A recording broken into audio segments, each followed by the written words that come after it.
Dreamt about being at a Catholic mass. I was sitting down waiting for the service to start when I started to notice some things, strange things, that didn't seem right.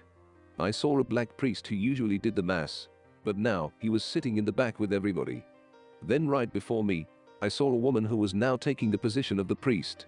She was now the one holding mass for everyone there. I heard an older woman in the back pews tell the people up front that they were being too loud because others were trying to pray. Immediately, the female priest who was now in charge told them that they themselves should be quiet because she was holding a discussion with two LGBTQ people right now and their pride concerns took more precedence than their prayers. The female priest then shouted out, "You don't have to be here, you can watch online." The worshippers in the back row then stood up and left. I looked over to the black priest who wasn't wearing his clergy robe and motioned over to him. "Are you going to do service yourself?"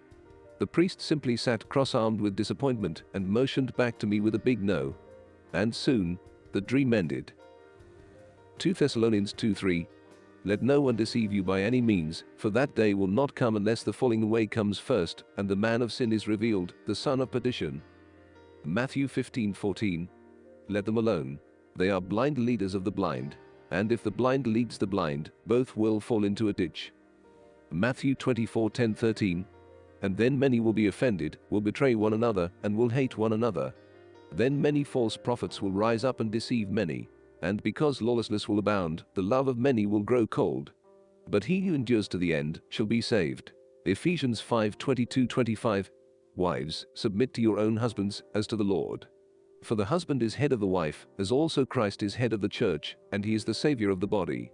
Therefore, just as the church is subject to Christ, so let the wives be to their own husbands in everything. Husbands, love your wives, just as Christ also loved the church and gave himself for her,